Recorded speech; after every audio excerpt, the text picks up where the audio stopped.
Ndinokudokesai mabuja tauya nonhau dzanyasi zuva rechimakumi mairi mwedzi uno waMbudzi. Takutoverenga mazuva 10 basi asara kuti mwedzi ugohwe. Tobva tapinda mumwedzi wokugumisira wegore.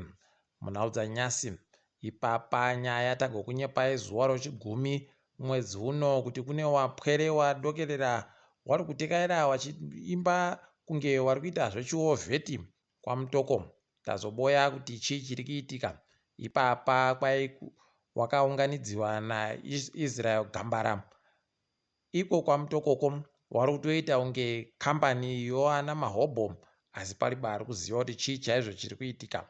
Ipapa apa nozuro uno wagoburika wari kunzi wari kuita kugirajuweta kwokuti wapedza zvawanga wari kufundazvo.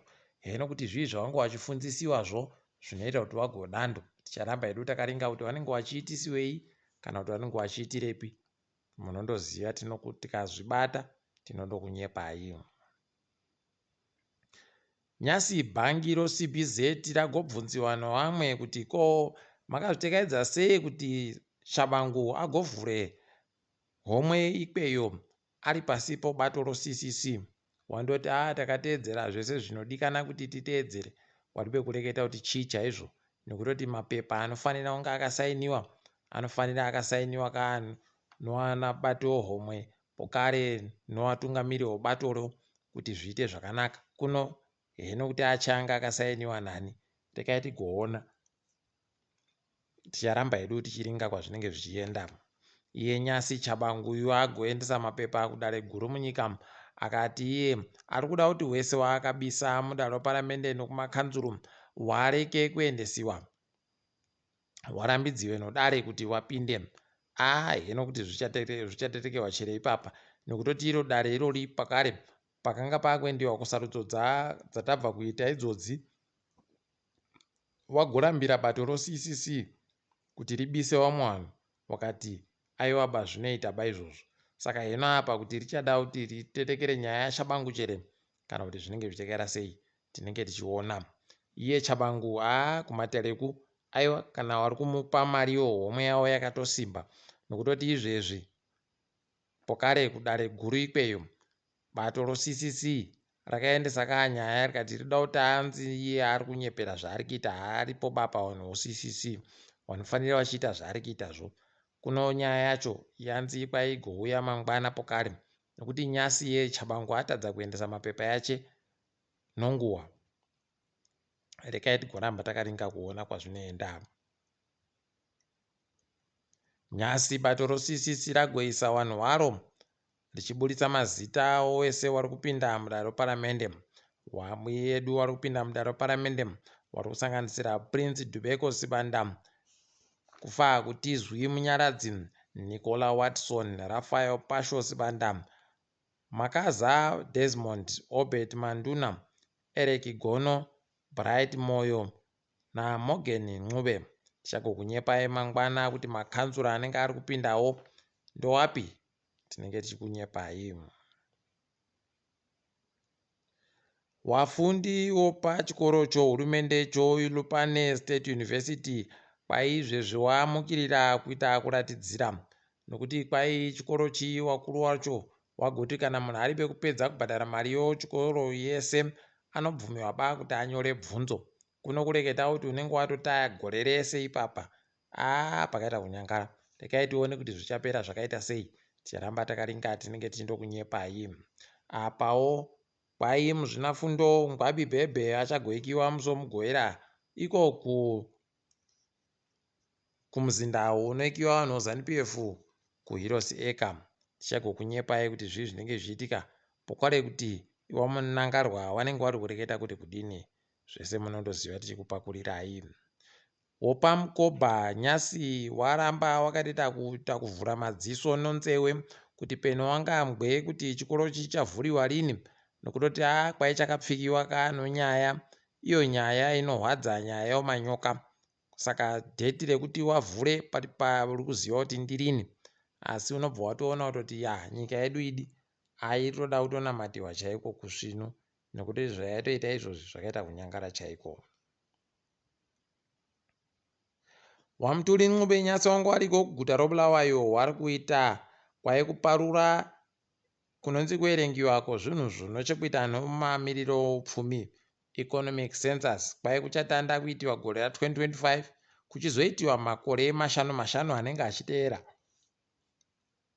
Kwaibasa razvo kuti kubatsire hurumende kuti ironge nekuziva kuti yoita sei mumamiriro upfumi. Ticharamba hedu takaringa kuti zvinenge zvimbopera sei, pokwari kuti zvinenge zviitiwepi. Takotoseka nyasi kwaburika kuti wofundo wechikoro chofundo yepamusoro wosorusi wagototi iwo kuda tagwirei taakumupa dhigirii tinokuremekedzo rokuita dhokota. Aidi mari yakanaka. Ukandopa vanhu zvinhu vanobva vandokupa kutoti ita hako chiitawo hako. Izvi zvikaizvi hoi rekai tigoramba takaringa hedu kwazvinoperera. Asi ndo kangoma kaye katinogaloreketa kanoramba kachindorira. Tikachiringa dziri kuitika dzomutambo nozuro Herentals yagoja Bulawayo Chiefs nokabodzi kwa0. Apawo Manika Diamonds ikaita zvibodzizvo kuHighlanders Boso asi yakagwedza 2-2. Pakaita kuoma. Idi watsigiriwo Highlanders Boso wakahwadziwa fani asi paribe chokuita.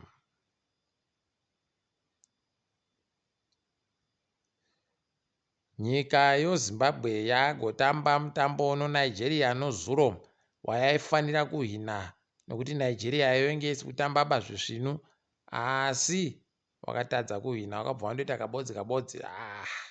Unobva watoona kutoti chakatotijisa ipapa inyaya yekutambira kuHwanda uko isu takazara muZimbabwe muno palibe kana akona kuendako. Izvozvo vanenge varibe kana anovakuzawo kuti vambwe manyukunyuku nokutekaira kusvinu koropa.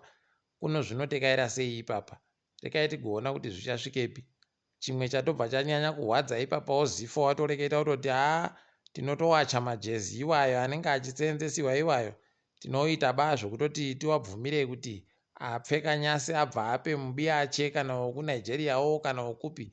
Wari kuzvidaba izvozvo kwai zvinoita kuti titadze kubudirira nokuti tinenge tiribe majezi yacho. Unobva watoona kuti pakaita kuoma chaiko.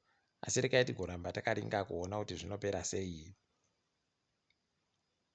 Wanotamba mutambo T20 wokiriketi wako kuNamibia kureketa kuno kuri kuitiwa mutambo T20 World Cup qualifier. Kwai wanenge wakunda wairi ikweyo. Nyika mbiri dzinenge dzakunda ndo dzienda kumutambo wepasi rese. Takazopotsa futi kaapaya pakatambiwa wemaODI. Heno kuti wendo huno tichabudirira cherekienda. Unobva waona kuti pakaita kuoma. Tikundogara takaita kubatira hana mumanja idi. Asi rekai tirambe takaringa hedu kuti zvinopera zvakaita sei. Tochiringa dziri kuitika pasi rese. Tandiraimo muSouth Africa woIEC wanotekaidza sarudzo muSouth Africa wari kuti nozuro nomusomugowera wagonyoresa vanhu vatsva wauya konyoresa kuvhota wanoita zviuru 500,000 chaiyo pachirungu. Tiri kuti makorokoto wabiedu zvavo muri kuona kurongeka. Vanobva vatoburitsa nhamba yevanhu wanyoresa nokudidi kwedu inozobuda matomboenda kumatare. Izvi zvakaoma. Hurumende ikweyo kuSouth Africa yagoreketa yekutoti zvikoro zvichapfikiwa zuva rochi12 mumwedzi iwo wazvita. Kwai nokuti waRamaphosa wagoti zuva rochi15 ihorode, saka kutoda kuwapa wabereki nguva yekuti wakone kutekaira kana uchida kutekaira kuenda kumahorode. Ticharamba hedu takaringa kwazvinenge zvichiperera. Kwai kunosvikira zvitikepe kuDurban Port kwai kwaita nyakwa ikweyo nokutoti vanhu vari kutadza kuburitsa makondena awo anozvinhu wakomana. Izvezvi kwai makondena ayo akutopfuura zviuru 80,000 chaiyo pachirungu. Unobva watoona kuti idi zvimwe zvitoro zvichatorwadziwa chaiko nokutoti zvinhu zvavo zvinoramba zvakandomisiwa paribe chapinda. Apawo masoja wokunyika yoMali agoreketa kutoti nzvimbo yawatora kubva wari kuwapandukira waboya makuwa guwa rino vanhu wakawanditsa kabodzi Musgrave pachirungu. Rekai tione kuti zvinopera sei ipapa. heno kuti zvichapedza hondo chere kana kuti zvichatoita kuti iingidzire. Apawo tikabhururuka kuenda kuArgentina kwai mutungamiri ari ikweyo mutsva kwai manyongori kani. Izvezvi ari gonzi yemutungamiri iye anofarira hurumende yawaTrump nokutonga kwawaTrump, pokare agototi ada kutomisa mari yawo imo munyikamo, wagosenzesa mari yekuAmerica pokare kutoti kwai zvinhu zvese akuda kutoti zvinhu zviite maitikira zvinoitiwa kwaitiwa naTrump aya chaiwo. Rekai tione kuti anozvipedza zvakaita sei izvozvi. Ticharamba hedu takandoringa kwazvinenge zvichienda. Ipapa paburika kutoti kwai mbasha yainge yakapfekewa naDiego Maradona paagobiridzira mugore ra1986 achizogohwesa nomanja paye, kwai yatengesiwa madhora okuAmerica mapfumbamwe anozvuru 600, $9.6 million pachirungu. Wabi edu zvawo, asi unosaya kuti mari wachagoiisepi kutoti mari inosayaba pekuenda. Munyaya yegumisira, Australia yakahwina mutambo wepasi rese wekiriketi, tikuti makorokoto wakaja chikwata acho India. Aiwa, rekai tione kuti zvinoringa zvichiita sei zuva ramangwanari. Ndini wenyu MHANDUWE WeNhau.